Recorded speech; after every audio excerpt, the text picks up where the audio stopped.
ধুস, আমার ত্বক না কেমন কালো কালো ছোপ হয়ে যাচ্ছে।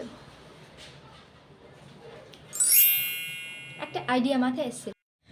এখানে আমি নিয়েছি টক দই, অল্প করেই নিয়েছি, আর নিয়েছি আলু, আর তার সাথে নিয়েছি বেসন আর হলুদ। এগুলোর ভালো করে আমি মিশ্রণ করে নিয়েছি। মিশ্রণ করে নিয়ে এই পেস্টটি ভালো করে আমি আমার সারা মুখে মিশিয়ে নিয়েছি। আর যেখানে চোখের পাশে যে দাগগুলো আছে অল্প অল্প, সেই দাগগুলোতে আমি দিয়ে নিয়েছি একটু, যাতে স্কিনটা ঠিকঠাক হয়।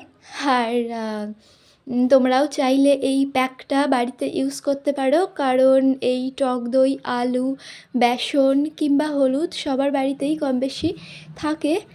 আর এই মিশ্রণটা ব্যবহার করে আধ ঘন্টা রেখে দিতে পারলে খুবই ভালো হয়, কিন্তু যদি চাও 10 মিনিটও রেখে দিতে পারো। 10 মিনিট রেখে দিয়ে স্নান করার আগে তোমরা মুখটা ধুয়ে নেবে, তো তারপরে দেখবে মুখের উজ্জ্বলতা দারুণভাবে ফেরত আসে।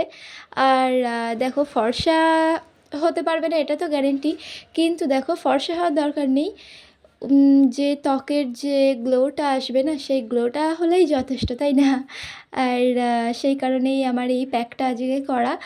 আর আমি এই প্যাকটা ব্যবহার করি এবং তোমাদের সঙ্গে শেয়ার করে নিলাম, যাতে তোমাদেরও একটু উপকার হয়। তো আর এইটা ভালো লেগে থাকলে আমার চ্যানেলটাকে লাইক, শেয়ার এবং সাবস্ক্রাইব করেই দিও, যদি তোমাদের ভালো লেগে থাকে তো।